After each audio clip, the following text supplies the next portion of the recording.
Hello, everyone. Today I'm with Sarah Jane. So welcome, Sarah. Thank you very much for having me, John.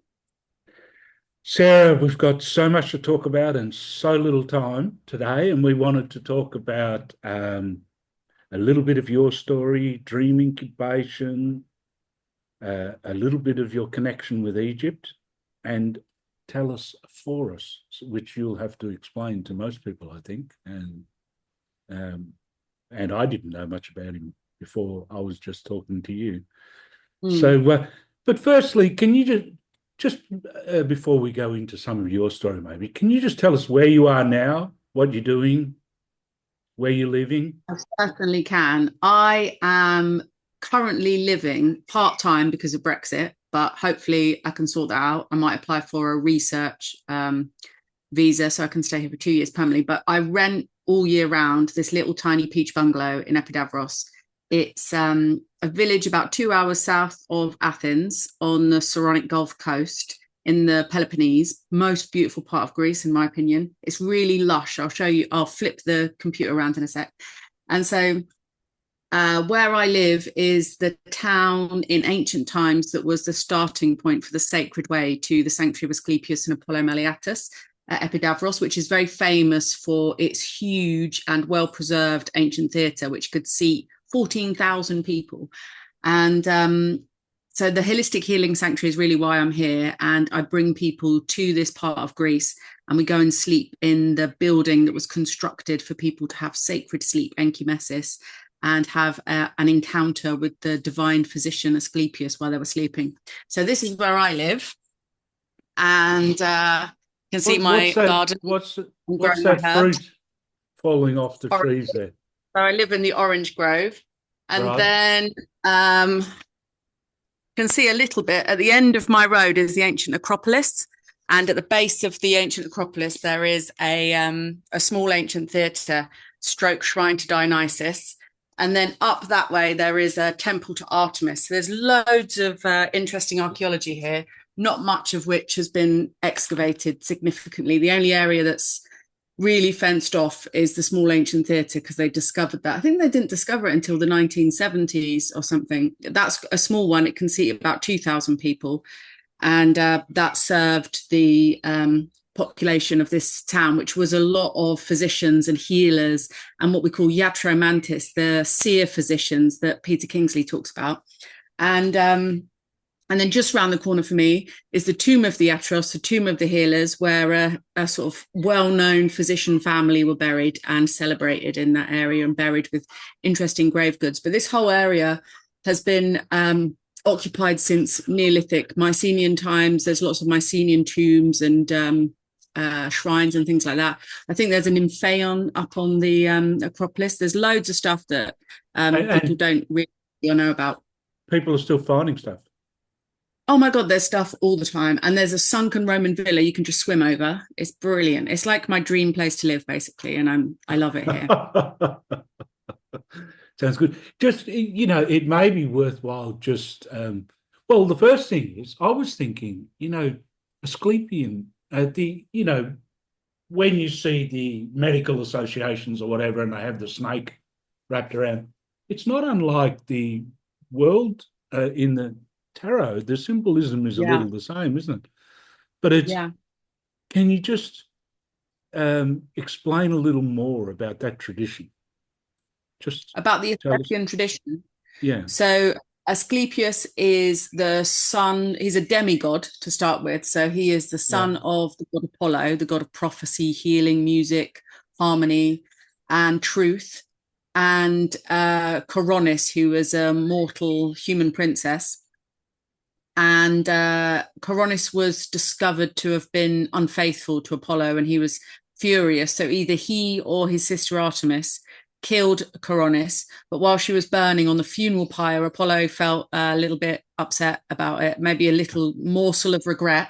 So he swooped down, slit open her womb, rescued the baby Asklepius, delivered Asklepius to Chiron, who famously trained Asklepius in the healing arts, taught him the soothing songs to sing to patients at their bedside, herbal remedy wisdom, and even surgery, like actual cutting people open and removing organs and sewing people up and things like this. So Chiron trained Asclepius in the healing arts, but he became so fantastic at the healing arts. And this is supposed to have come from a serpent that he observed in the wild, rescuing a friend who had died, resurrecting a dead snake by the looks of things with a bundle of herbs in its mouth. There's various iterations of this story, but generally speaking, he's supposed to have had his ears licked clean. And there's this Greek folklore, I think even around today, people still talk about if your ears or eyes are licked clean by a snake, you get second sight, second vision, second hearing, like you develop these six senses. So he becomes so good at healing that he can resurrect the dead.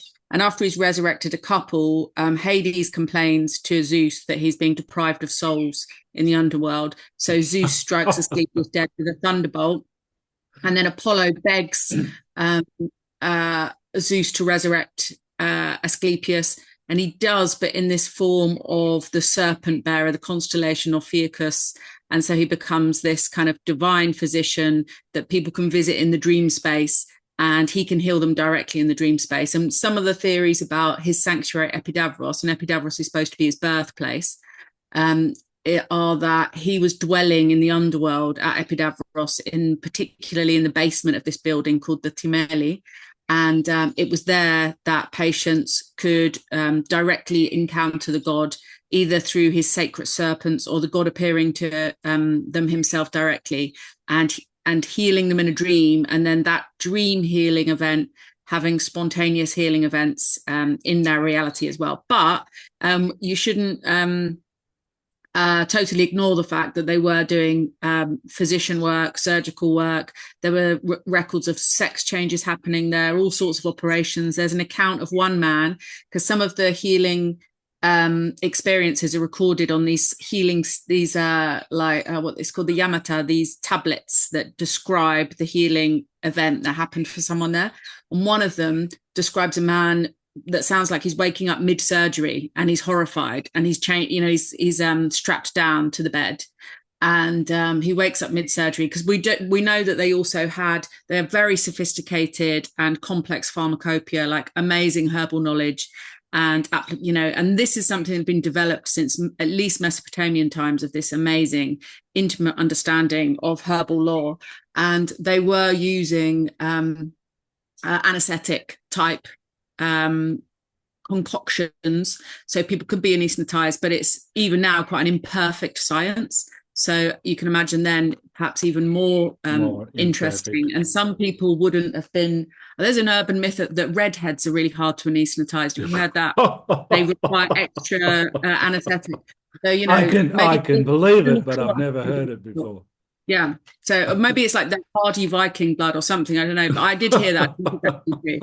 But anyway, so they were practicing this. And so one of the theories about it, I've spoken to a classicist and a philologist on this subject, who believes that sacred sleep was actually being anesthetized. And it was this incredibly deep sleep where you entered the underworld and it looked like death, because an anesthetized person has, completely out of it.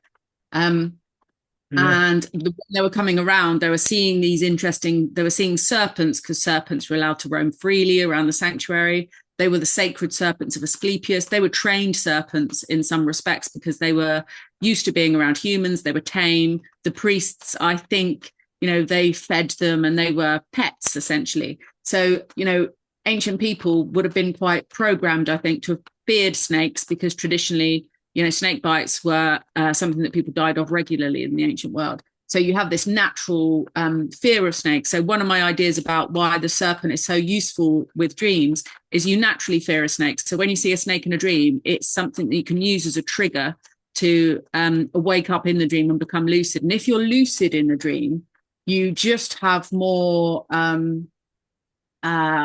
control over it, more volition, more awareness and consciousness, and you can extract things from dreams if you're aware and conscious and lucid of what's going on. But so, I think one of the purposes, remembering that a lot of the people that are listening, are perhaps connected to the Jung world, is that it's the ancient place, in a way we can say one of the birthplaces of modern medicine, can't we?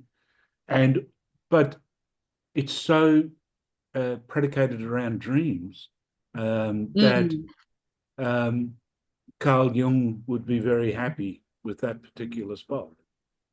Well, sleep is so vital, isn't it? I'm doing this research at the moment with my friend Shoy Netmanen, who is a Sufi mystic and an Iranian chemical engineer. And he's developed like some nootropic supplements that help encourage and enhance lucidity. And we're working on a project together to really explore deep sleep, because we do dream during like non-REM dream phases. And I think maybe that's something that they were tapping into in these sleep temples, especially with the use of opium and things like that. And I mean, we know that they were using fumigations of opium, but at the same time, there isn't like a one cure fits all, and there isn't necessarily a one method. Like the brilliance of the Asclepia is this absolutely holistic. So from going to see plays to be cathartic, so you purge the negative emotions in your soul, you balance the humors. So you go and see a drama and you'd be crying, and you have this amazing purging of emotions. And then you'd be seen by one of the therapeutai, and they would listen to your story for a long time. Like go to a doctor's, I don't know what it's like where you are, but in England, if you go to the doctors, there's a little sign that flashes up, like one problem at a time. And you've got this like 25-minute window, and it isn't really very holistic. You can be lucky to have a fantastic doctor. It's 15, where maybe it's probably I haven't been, do you know what? I haven't been to the doctor since more than maybe 15 years. So I don't know how bad it is now. I think it's bad though. Anyway, so there you could talk to someone, you could tell them your whole life story, which actually I think is fantastic. So you tell them a whole life story, you tell them everything you've been doing, like every conceivable little detail, because everything's important.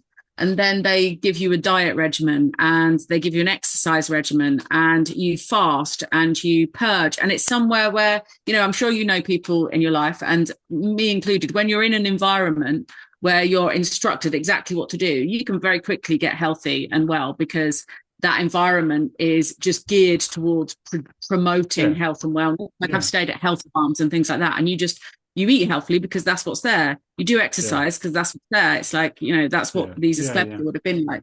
So you bathe in the cold waters and you drink the healing springs of Eskeipius, and they are from a mountain, and the place is beautiful and relaxing. And, I even find coming here, even now in 2025, it's the stillest, quietest, most serene, tranquil place I've ever been to in my life. It's just, I sleep so well here. And I think sleep is hugely underestimated, even dreams aside, in terms of the radical improvement it can make in your health if you're getting the right kind of quality of sleep. And then dreams are this extra layer of, it really helps you work things out. Like I was talking to you earlier about Minimosini, about the goddess of divine remembrance and sense making. Like when you make sense of yourself, it just makes it easier to navigate the world. When I had a couple of days of not sleeping very well because I'd had too many coffees late at night because I'd had a lot of work on. And the quality of my cognition and the quality of my decision making was so hugely implicated in just like one day, made such a huge difference. So I think it's really vital. And hospitals, modern hospitals, really need to think more about providing patients with quality environments to sleep in. And I know that economics is an issue, but in the long run, you're going to save a lot of money because people could recuperate a lot quicker if they're decent recuperative areas. One of the first health spas where you are, and something that relied so much on dreams. I always remember a Jungian author, John Sanford, and it was a book I loved, Dreams and Healing. And the connection between the two, they're just, intertwined. Yeah, I think dreams can be super healing. I mean, if you wake up from a horrible dream or an anxiety dream, you feel horrible. When you wake up from an amazing dream where something fantastic has happened, that feeling can last for a good while. And I think health is really so much more to do with happiness than we credit it with as well, actually. Like just happiness and comfort in one's own skin. And it doesn't matter. No one's ever going to be perfectly healthy. We can't be gods, but there is something divine in just feeling like perfectly content with where you are and happy with what you've got and trying to be the best version of yourself, that you can be. Whole rather than perfect, maybe. But let's go back a step, because you're a lucid dreamer, and I don't know what percentage of the population, there's not so many lucid dreamers in the world, but probably a growing amount. But tell us, what was it like growing up, and what got you on this path to end up being living where you're living now? I mean, what happened?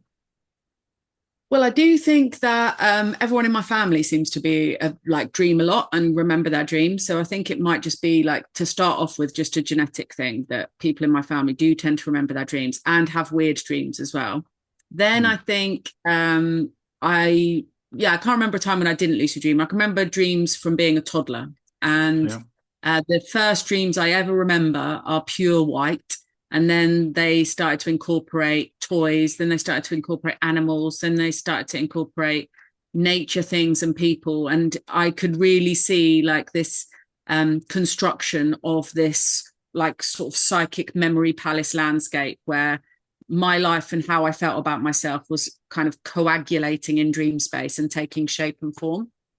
Um, so I always lucid dreamed, and because I always lucid dreamed and I was always really into it, it was I grew up in Croydon in a really boring place, lived in a little house on an industrial estate, and I used dreams were like my form of escapism. Like, I loved dreaming. I read a lot of books, and I wonder if reading a lot of books has a lot to do with it. My mum taught me to read before I went to school, so I was reading very, very young. So I've always wondered whether that might have had something to do with it.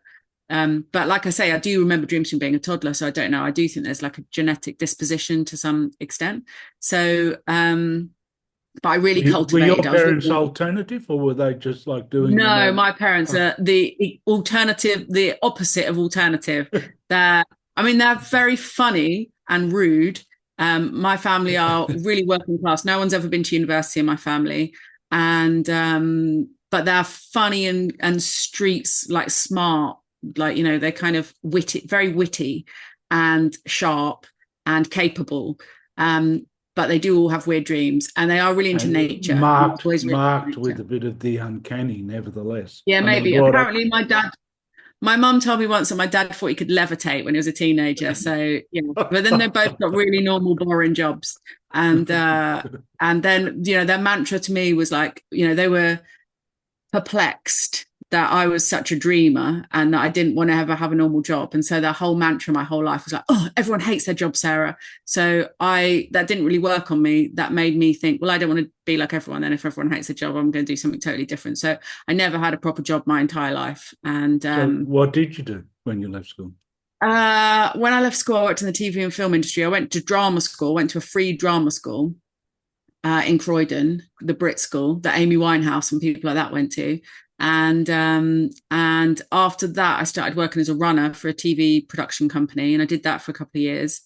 Then, I always had like harebrained entrepreneurial schemes. So, like one time, I set up my own production company. I don't think we did anything. We did manage to get a lot of funds from people to do our development, and then it all kind of fell apart a little bit. We were working on a sitcom, but I was only 19. So it's like, I had run a comedy club at 19. I did all sorts of crazy stuff. Then I worked for the music industry, and I had a boyfriend at the time who owned a recording studio. So I got into managing bands on tour and working with mostly American psychedelic bands, and booking them in the UK, and became best friends with a band from New Orleans called Quinton and Miss Pussycat. And I went on tour with them a couple of times, and booked a whole tour for them in England. So I did that.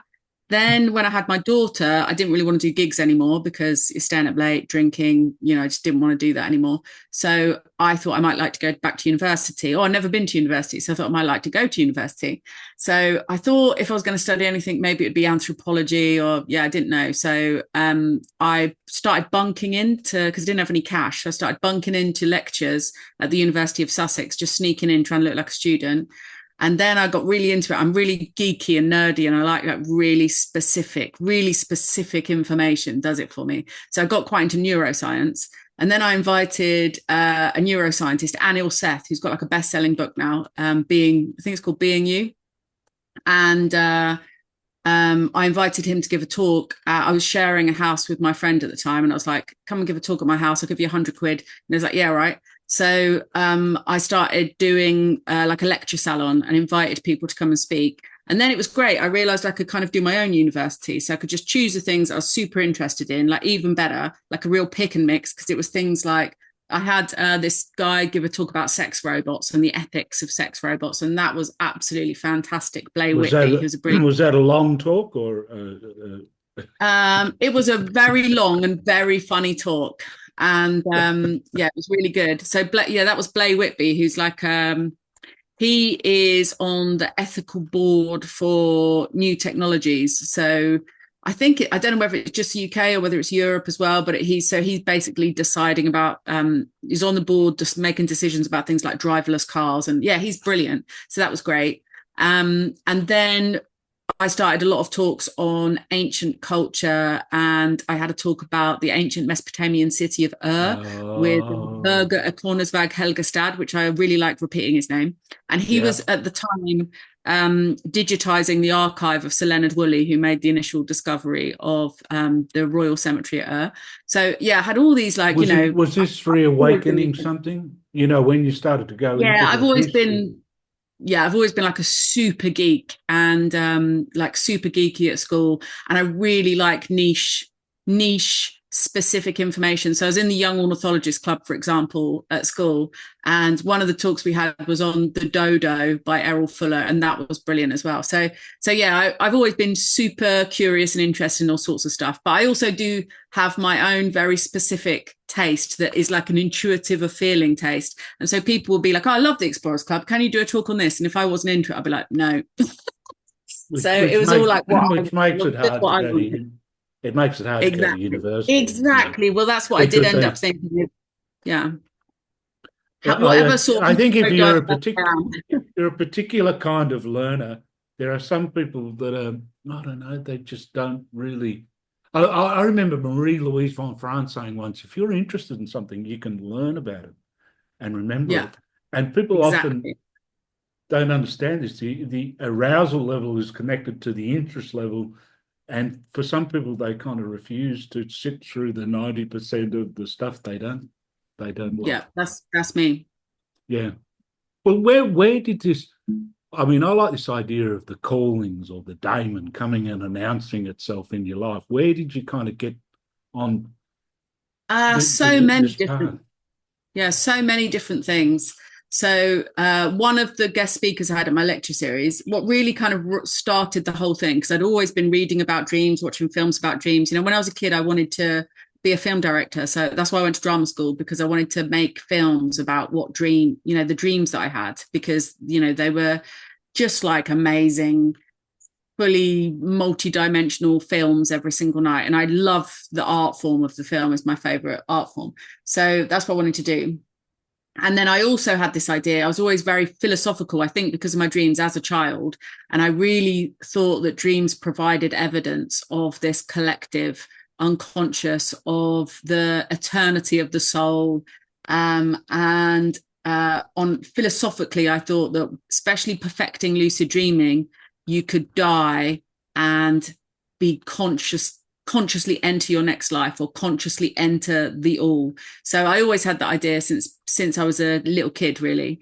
And so during running this lecture club, one of my guests was David Luke, who's a senior lecturer in psychology at the University of Greenwich, and he specializes in exceptional human experiences, so things like telepathy, psychedelics, and lucid dreaming. He's just got funding for a lucid dreaming study, actually, and he's coming out with me next year.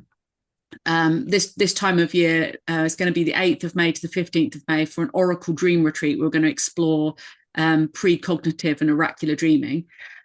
So he was talking about ayahuasca, I think, on that occasion, and the sorts of entities that people encounter when they take DMT.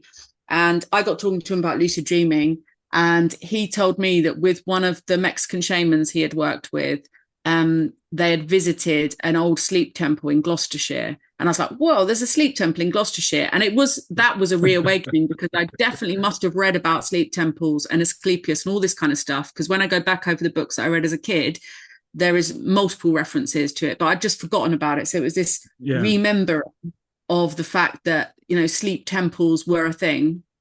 And I was desperate to go. And I was doing internet dating at the time. I lived in a small place. You didn't really meet very many people. So I was doing internet dating at the time. And I made a point of only dating archaeologists that could go to interesting places and tell me stuff. And especially I had You enough. wouldn't think you'd get so many replies putting archaeologists only. Like, You'd be quite surprised. And then, like one of the things I was into, one of my pet hobbies at the time was mudlarking. And so I used to sometimes meet an archaeologist in London and just dump out this bag of stuff I'd found mudlark, and I'd be like, "Where's all this from?" And they'd be able to tell me. It was great. So, so I met this one archaeologist who was in charge of this quite large southwest region, and I got him to take me to this sleep temple in Gloucestershire. And it was amazing. And because he was the archaeologist who was in charge of that area, well, maybe it was that, maybe it was my charm, they gave me the key to the museum, and I walked around the museum of this sleep temple on my own. So this place is in Lydney Park in Gloucestershire on the border of Wales. And it's a British Romano sleep temple that was dedicated to the Celtic god Nodens. And it's probably associated with Bath, because I recently revisited Bath, and Bath is incredible, like really underestimated as an oracle of the UK. Like, it's an amazing place. And it's funny, actually. I always find it amazing with the UK that, I mean, on one level, you've got the whole class system and that, but scratch under the surface and you've got the spiritualists and the old place. It's often unrecognised about how much there is. Well, not by everyone, but there's so much. There's so much there. But Bath is fascinating, and one of the things I've always loved about Bath is when you drive up to Bath, you go past this sign for I don't know if it's an industrial estate or something, but it's called the Oracle, and I love it because you always go past this sign that says the Oracle. And then Bath really it's an a healing oracular place, and people were terrified of it in ancient times, apparently, and they thought it was a scary god of the underworld. And, the UK is hard perhaps for people from some other countries to appreciate just how unusual Bath is, because there's no hot springs in the UK apart from at Bath.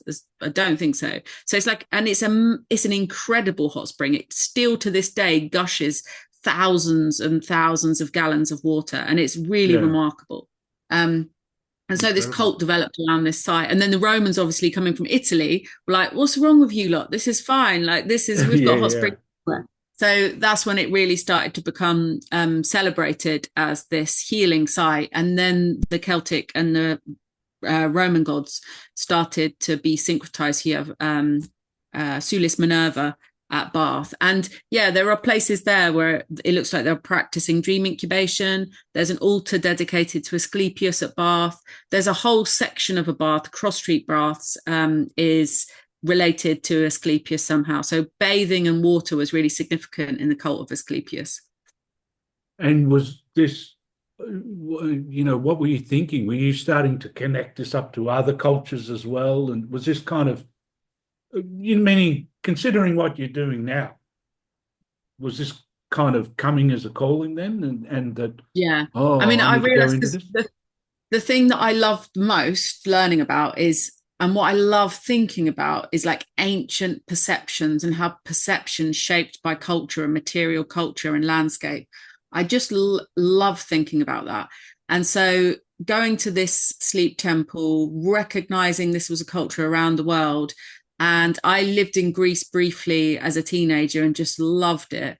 And I feel like Greece feels like home to me. Like, I feel more at home in Greece than anywhere else. I think a lot of people feel like that because Greek people are very, very good at making you feel at home, and the landscape makes you feel at home. And so I basically wrote a book about the history of dreaming and sleep culture in the ancient world. And what I realized in the process of writing it is that it goes back to Neolithic times, even the Stone Age, of incubating for dreams, for sleeping next to buried ancestors, connecting with them in the dream space. And there seemed to be evidence for it even in somewhere like Çatalhöyük, where, the settlement in Anatolia, which is about 18,000 years old, is pretty much contemporaneous with Göbekli Tepe. And there they were building sleeping platforms directly above, in their dwellings, the skeletons and the skulls of the deceased. So there seemed to be this intentional decision to place beds on top of. I mean, they could have put them anywhere, but they chose to put them there. And so, yeah, from that point onwards, basically, then looking at Anatolia and seeing so many connections and seeing how essential basic ideas developed. And I really do think that dreams inspired ancient people to believe that there's life after death and that we have an immortal soul, and that the dream realm was somewhere you can communicate with divine entities and the dead and learn the future as well, because the underworld's always tied in with the future, because in the generative sphere of the underworld, the future is always being created. It's always known about in the underworld before it reaches the terrestrial sphere. So yeah, that was it really. And in Jung language, it's there in the collective unconscious before it's coming, Yeah, exactly. And then so I always wanted to do retreats. Like once I'd written my book, I was like, I don't want to sit behind a desk for another year and write another book. Like I want to actually be out and go to these places. So I came to Epidavros. Within about 3 days, I realized I loved it just instantly. It's the most beautiful little village you've ever seen. But one of the women who came on the retreat had also fallen in love with it. And we spoke to someone who owns a hotel here.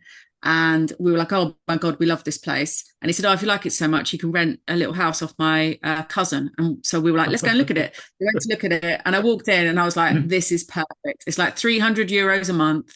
And it is the most idyllic little bungalow ever. It's like a little holiday chalet, but I could completely, I live very simply. I could just live like this forever. I absolutely love it. It's beautiful.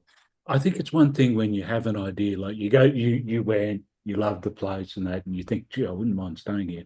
And then the next moment, I don't know, it's the synchronistic event or whatever, which just kind of shows you're on the right, the way That's is been opening. the whole thing. That's been the whole thing since I got here, is everything works like that here. It's amazing. And I do think like, did I show you my little garden? I'm growing my little garden here.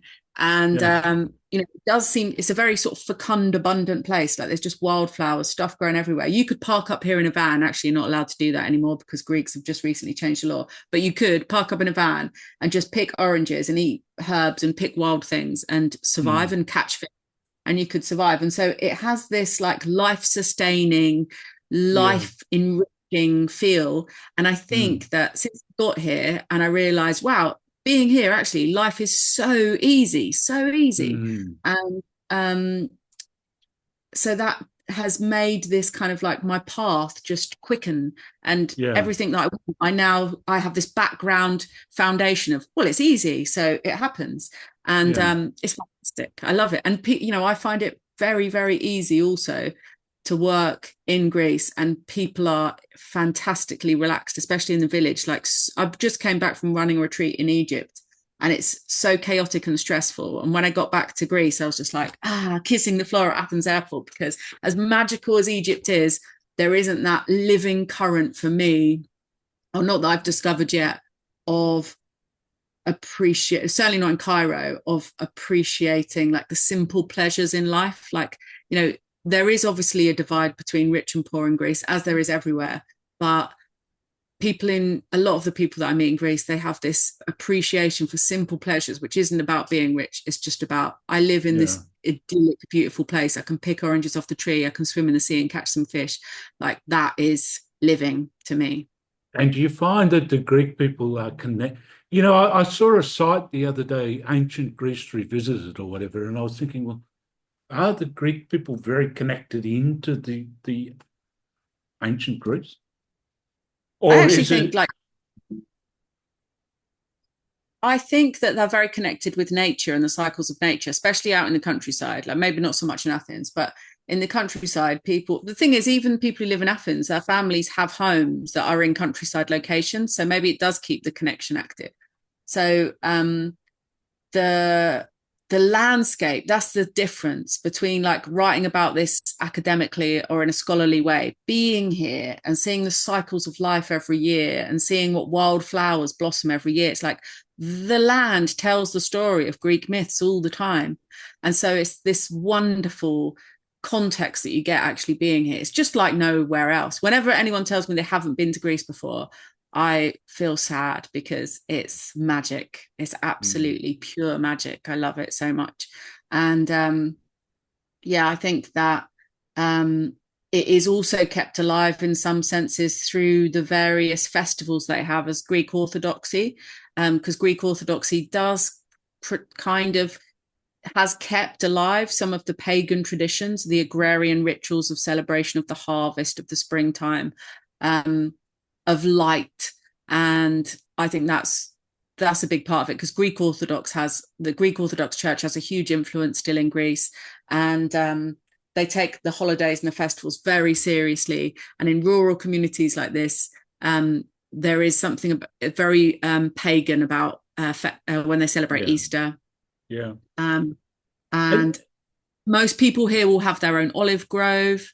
Most people here will go fishing. So they're still really intimately connected with the landscape. And I think that's what's really lovely and really genuine about Greek, even modern Greek culture.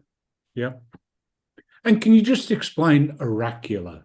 I know this is going back to, we were speaking about this a while ago, but what does it mean, oracular dreams? Well, or the oracular world? Yeah, so it isn't about necessarily dreaming the future as it's going to happen. It's like receiving clues or patterns from which you can detect the future. So it's really interesting for me how like our idea of prophecy has shifted a little bit, because the ancient view of prophecy isn't just about I know the future. It's also about the sudden unveiling of truth, and how truth itself, like Apollo is this god of truth, and how truth itself is healing. Like I was saying, we're probably never going to be, no one's ever going to be like 100% perfect health, or if they are, that's a sort of fragile state to be in.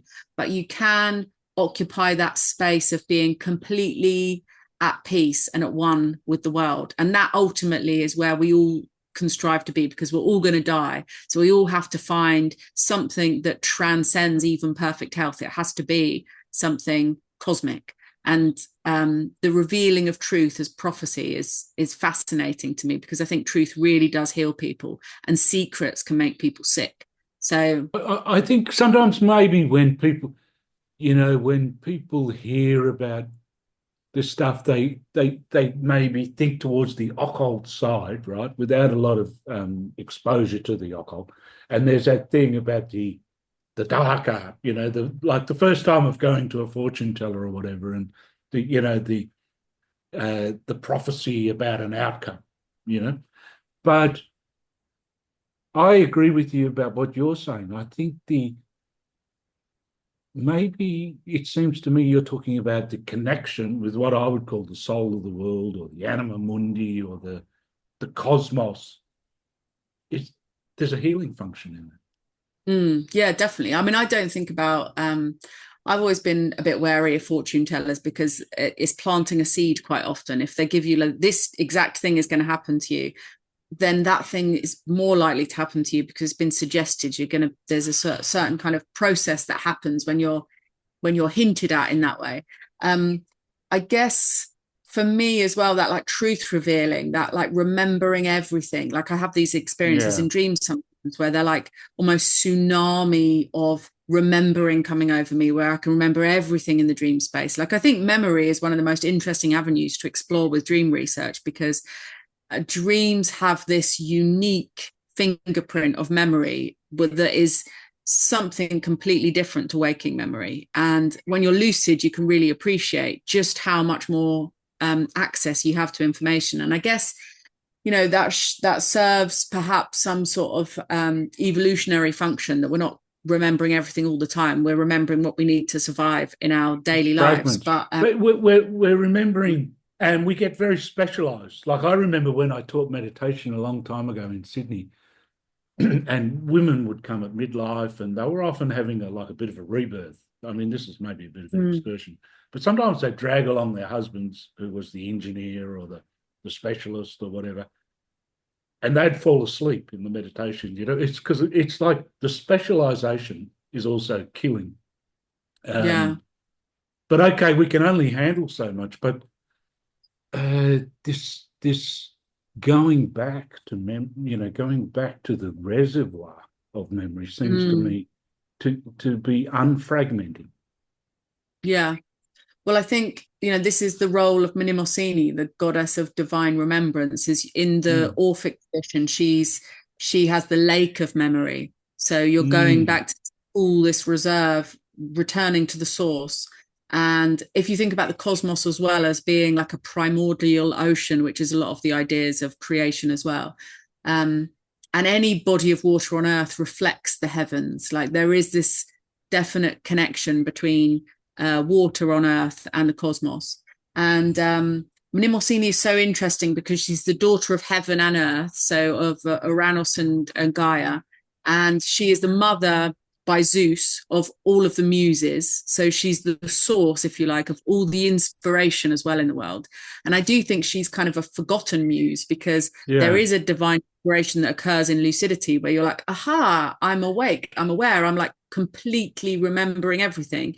And that is Mm. lucidity. That is Minimosini, because that is remembering and making sense of who you are in space and time. And Um, being inspired by that memory. and being inspired by that, like, I think that's Mm, something that doesn't get spoken about much about lucidity, but it's like an ecstatic, or it can be an ecstatic blissful feeling to recognize that you're lucid. I remember as a kid having it a lot, and you'd get so excited that you'd wake up out of sleep. And mm. I learned techniques to stay in the dream even if you get really, really excited. So actually my technique for I use aphrodisiac herbs as lucid dreaming supplements, because they create that state of mild arousal in the body that's really conducive to lucid dreaming. So I find them to be very useful. I use saffron and dittany, my two Okay. favorites. Yeah, You very know, good.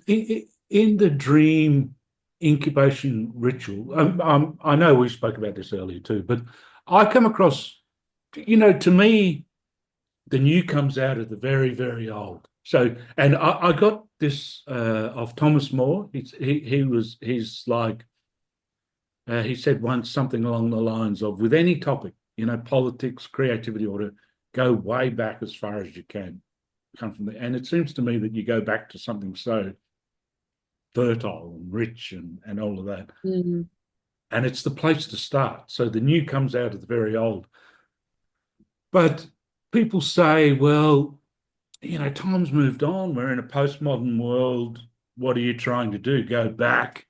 That past is gone. And I always kind of think, well, we don't, we want to keep our iPhones. We're not anti the electric cars and all that kind of stuff. But we need to go back to the kind of first essences or something. Mm. So Yeah, how I do think you in explain it? well, I agree with that, and I also think that um, one of the one of the essences of making any decisions in the world is to think about all things holistically, to think about the entire world and cosmos being interconnected. And I think that is an underlying belief for most ancient cultures, that the whole world and cosmos is connected. And then you make better decisions. Like you talked about specialization, and there's so many problems that are caused by this over specialization, where you can't see outside of your particular field of expertise, and you don't reckon upon any of the interconnected relationships that are involved in some of the other things. I was reading about the other day, like you think about big political decisions, for example. Um, the importance of understanding history is what are the likely ramifications going to be if we look at history, if we take this particular line of action. It seems like really basic to do that, but shocking that it isn't taken into consideration. And think about how difficult can mediation be, really. Like, what are the stumbling blocks? What are the problems? One of the things that I think is a fundamental problem with mediation is the language barrier. Like, language actually does still color culturally our perception of the world so much. So if we can breach that, you then have this added layer of complexity of, depending upon how someone's brought up, their cultural experience of the world, they're going to hold certain beliefs. and then how can you change that, and what is right, because what I think is completely right might not feel completely right or moral to somebody else. So I think that the essence of making decisions should be holistic and contextualized in terms of history and memory. So I think it's really important and useful to go back to the very ancient, because that's when it's the least polluted, it's when it's the most pure, it's when it's the most simple and necessary and economic way of perceiving things. And that's what I'm interested in dreaming. Like, essentially, most of the beliefs around dreaming, most of the cultures that developed in the Hellenic period or in ancient Egypt or Mesopotamia derive from a possibly even Neanderthal Stone Age opinion, an idea that when you dream, you can connect with the dead and divine entities or nature spirits. And then from that, everything else developed afterwards. Ideas about the fact that you could predict the future from dreams come from this idea that the afterlife is this generative realm where the future happens first. And so, it all makes sense if you look at the absolute bare bones of it. Yes.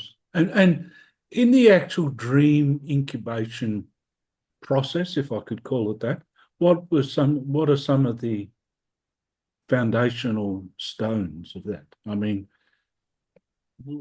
there is like the ritual preparation of the person that is going to incubate.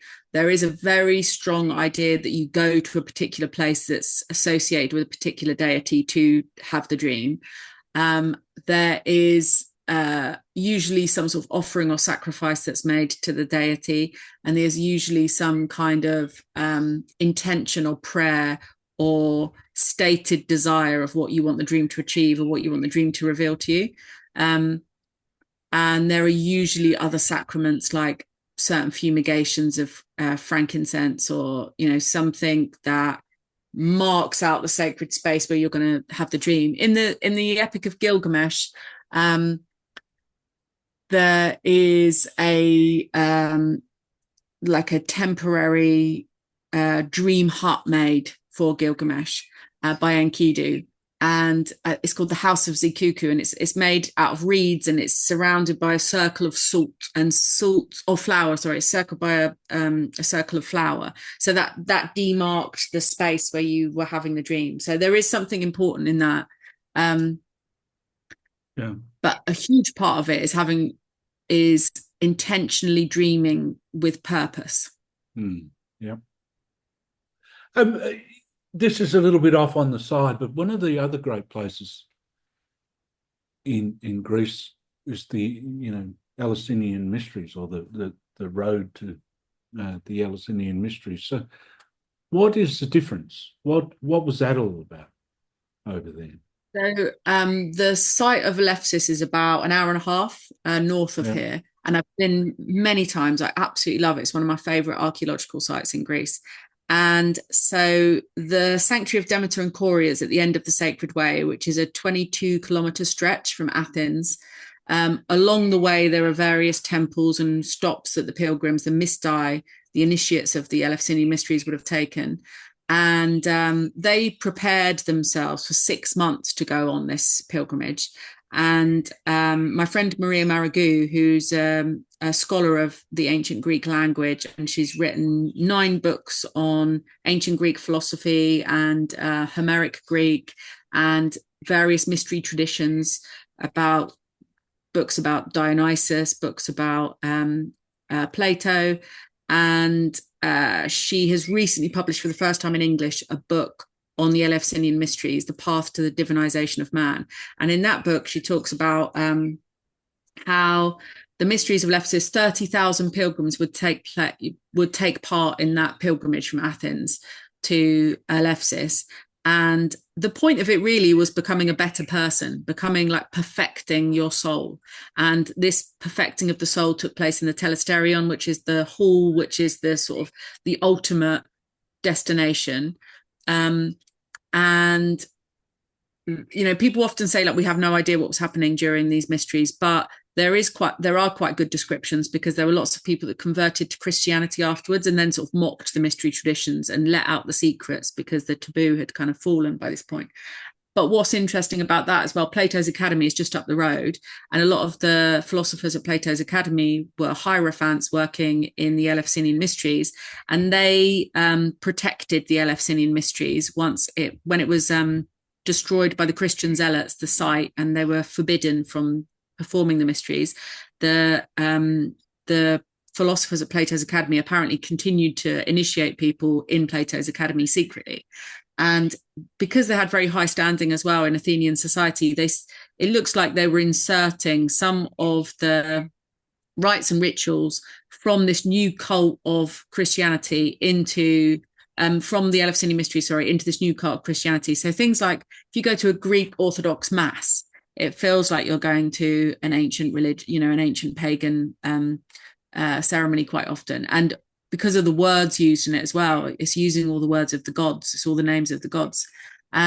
So I think that's why Greece still really has that living divine feeling for me, is because Greek Orthodoxy is just Hellenic polytheism with another name in some respects. Okay. And the celebration of the Virgin is really significant as well, because obviously the Virgin goddesses are really important in Greek religion. And every village or every town has these temples, these churches built on top of the ancient temples that still celebrate the Virgin Goddess, essentially, because the Virgin Mary is a Virgin Goddess. So it's so well. What I'm getting as you speak is it's so steeped into Greek culture, the polytheism of the past, the gods and the goddesses. And the names, the words, and the language still carry all of that. I think that Greek is almost. I'm learning Greek, and I love Greek. I think it's a fantastic language, and it is. A friend of mine gave a talk recently about how the Greek language is illuminated from within, because the words and the components of the words, they're sort of like Lego blocks that fix together. So you can know what something is before you know, before you really understand what the word means. Because the English language, most of it derives from Greek, and most of it derives from other languages. So you have to then know those other languages to know what this word in English means. Whereas with Greek, because it's Greek and it's the root language of those. And so the word itself, like the word chrysanthemum, for example, is golden flower in Greek. So just the word conjures up the thing immediately. And I think it's like a bridge language from the pictorial hieroglyphic scripts of Anatolia, Mesopotamia, all those areas that were using the Canaan alphabet. They use images, and the images are like this direct speaking with the things of the world. And then English Greece bridges that gap. And Greece was adopted by so many different places because it was very easy to communicate ideas in Greek. So I do think there's this thing in the mysteries, in the Eleusinian Mysteries, where you have to be able to speak Greek to take part in the mysteries. And I think there's this attitude in Greece even today that if you can speak Greek, you kind of are Greek if you want to be Greek. And because Greece has only fairly recently been considered a unified nation, it is a series of polis, or traditionally it was a series of polis spread out all throughout the Mediterranean. So if you spoke Greek, you were a Greek. And if you went to the mysteries, as long as you could speak Greek, you could take part and you hadn't killed anyone. And I think, sometimes with the other languages, I mean, this is a pretty basic point, but, sometimes people say in English, love, or we have one word, whereas you have those many, you have agape, and you have, so you have, what's the word? Many distinctions. And you get that in India as well. So when you're talking about consciousness or the soul, there's this word, there's these words that describe the inner world in so many different ways. They're more subtle and more precise. I think because of that Lego-like nature of the Greek language, you can fit things together to make the word that perfectly expresses every component of the thing that you want to say. So And yeah, and I'm it, loving. and within, love, it's very important to know the difference between kind of a spiritual agape and an eros and Yeah. and a hemeros, the love between friends or whatever. It's Mhm. they're all very important things to understand, Mm. for the growth of your soul or the Yeah. Yeah, no, yeah. I can really see how I'm really fascinated in how language shapes the way we view the world and the way we experience reality and the way we express ourselves. Because I worked on translating. I used so I work for a Greek publisher, Cactus, Mm. and there's a very popular young mythologist, archaeologist here who's called the Mythologist. He's on YouTube. And his mum had done a translation of his book, and I was asked to do another translation because I'm obviously an English reader.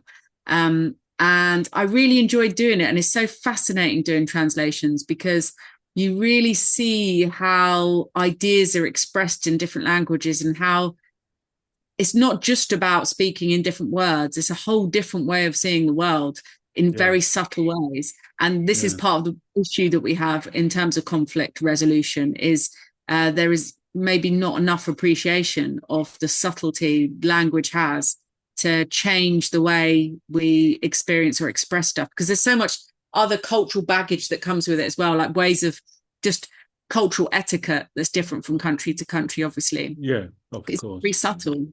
Yes. And now, can you tell us a little bit about Telesphorus? Because up Oh, until yeah. up until I'd been speaking to you today, I hadn't even heard of Telesphorus. I'm ashamed to say, but tell us all about him. Well, I thought it would be a good connection because Telesphorus features on that cube that Jung carved on his 75th birthday and placed on the shore of Lake Zurich at his retreat center, Bollingen Tower. And it's interesting how Jung perceives and takes Telesphorus, and that he considered him to be so important because he's a fairly insignificant god with regards to, how the Asclepian is generally viewed. So Telesphorus is this dwarf or child god who's sometimes called the son of Eskeipius, and he's thought to represent the completion of the cure, the successful conclusion of a period of treatment at the Asklepia. And at Epidavros, he was called, he had a slightly different name, and he's a kind of like lucky god, a god of good fortune. There's a whole sanctuary dedicated to the lucky gods, the household gods of good fortune at Asclepius, at the Asclepion and Epidavros. So Telesphorus is really interesting because he doesn't look like a Greek god. He's wearing this tight-fitting cape and hood, and he is thought to have been a Celtic god, like a lucky genus Loki type of character that was transported to Greece with the Celts when they invaded in the 3rd century, and they slowly made their way up to Turkey and settled in the area of Pergamon. And there was a very important Asclepion at Pergamon, and Telesphorus was called Telesphorus apparently for the first time there. And he became this god, this son of Asclepius, the brother of Aegea, and represented the completion of the cure. And the interesting thing about the Asclepian at Pergamon is that the treatment center, the final temple that you went into for the completion of your cure, was actually called the Telesphorian. And I was writing an article about Telesphorus, and I was saying to you earlier, like when I'm writing articles about gods or goddesses or these ancient things, I do incubate for dreams on them to just see, because, I've read so many books about dreams, read so many articles, watched so many videos, listened to so many podcasts, and there's so much information that I know is in there, but I'm not always making those connections. So I always do an incubation practice to just really help my brain have a kind of holistic view of it. So anyway, I did one for Telesphorus, and in the dream he came to me and he said, if you want to know me, you have to really know my name.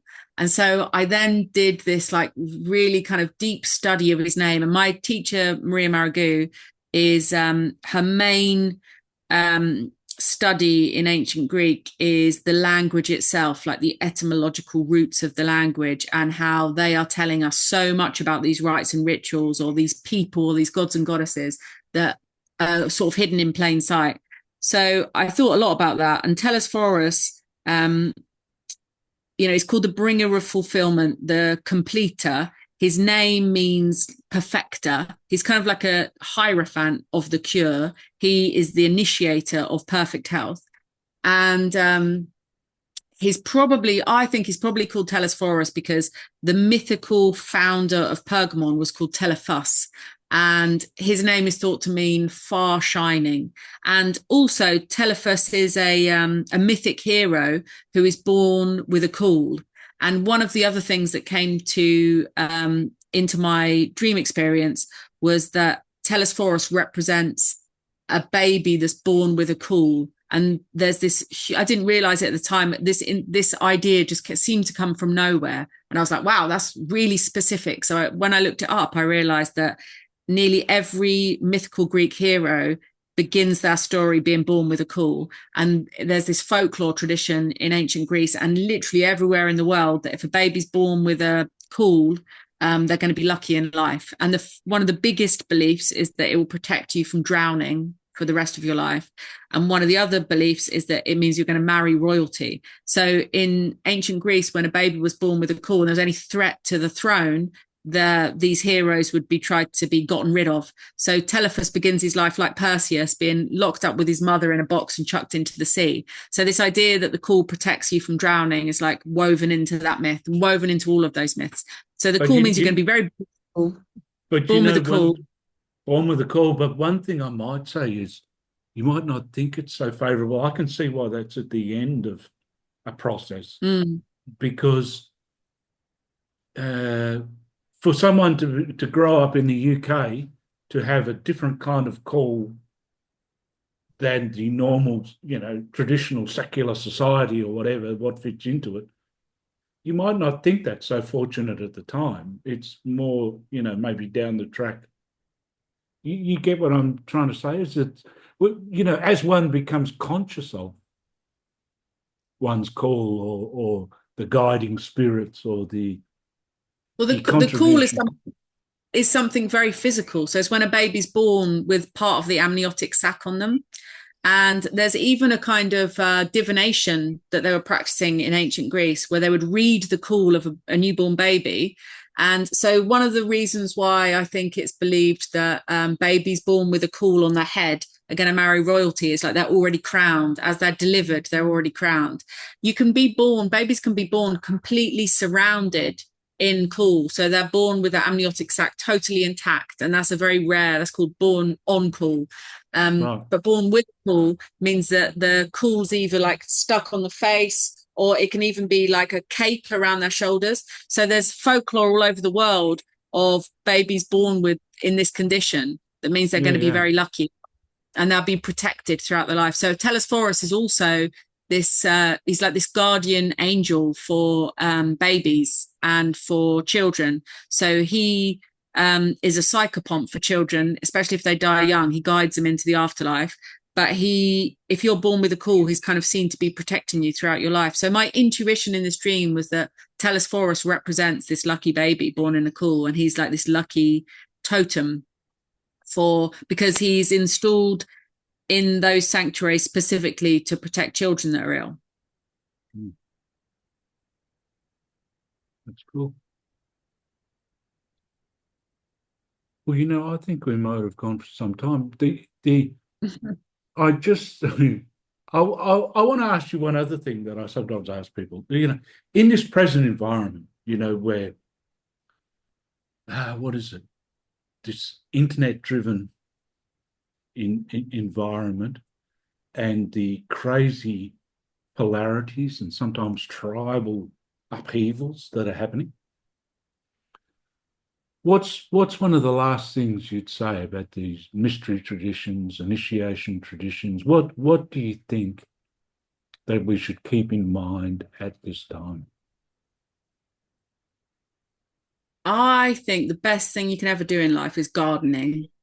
And gardening will cement you into the cycle of life, death, and regeneration. And that connection to nature and connection to a land will make you feel less scared of life and more positive about the future and more protective of the world and more understanding of the interconnected relationships everywhere. And I think the mysteries really are a ritualization of that experience of life. And I do see in England a massive resurrection of pagan traditions. And I think that probably is going to be one of the biggest movements in the UK soon, is absolute love and adoration for the land. And you can't really go wrong with adoring the world because you're going to be nice to it. And I think a lot of the Abrahamic religions in particular have forgotten about the life of the world, and that we're all neighbors next door to one another. I mean, the sort of insanity of like bombing your next door neighbor is just ridiculous, because you're just destroying the land that you live on, and it's very sad. So I think that the best thing anyone can do is get out into the world and do gardening. And you know, I think that media, and especially the way that the internet works, it's a form of magic, and I think it's accidentally evil rather than intentionally evil, generally speaking. And we've forgotten how powerful words and images are, and we should be more mindful of how potent words and images are in magical ways that they can transform your consciousness and transform the way that you experience the world directly. So be more careful about the images and the words that you let into your consciousness, is what I would say. Yeah. And as you were saying that, I was just thinking of, like the etymology of words, which is a wonderful thing, to go back to the etymology of words. But exactly, that's going back to the deep history of the word. And going back to images and the depth of appreciation of images. Yeah, absolutely. I think because we're being bombarded by images daily. That's the thing. It's an addiction, but it's also a choice at some point. I mean, I, like everyone, can get totally locked into looking at my phone for too long, but then I'll step outside and swim in the sea, or go and work in my garden for a bit. And it is an addiction, but we don't have to be addicted to it. We can do other things. I mean, it's, I'm extremely lucky to be here. But I was living in Hastings in the south of England during lockdown, and I found the beautiful parts of my neighborhood. I adored that landscape. Like, I really, really appreciated and valued it. I think nature is so vital. Like, living somewhere where there's fresh water, where there's beauty, is so essential. And we've forgotten that beauty heals. Beauty heals us. People that are poor and who live in impoverished places, not necessarily poor, because you could be living somewhere beautiful and really abundant landscape, poor. But if you live somewhere that's really impoverished, a really depressing, polluted, bare, barren place, I can't see how you can live very long. It's dramatically going to affect your quality of life to live somewhere that doesn't have beauty and life. And I think when you garden, when you look after land, you cultivate life. And the more different forms of life that you cultivate, the more biodiversity you create, the more complexity and depth of spirit that you can create. And then there are so many more opportunities for your spirit to expand, because you've created all this other life around you. So I think that's what we should be doing. Cool. Well, I think that's maybe a very beautiful place to finish.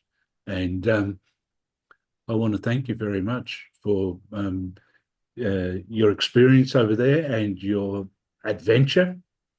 And also, when we put this up, and this goes out to everyone, the retreats that you're running and what you're offering to people, and we'll put it all up. Thanks so much, John. It's a real pleasure. Thank you.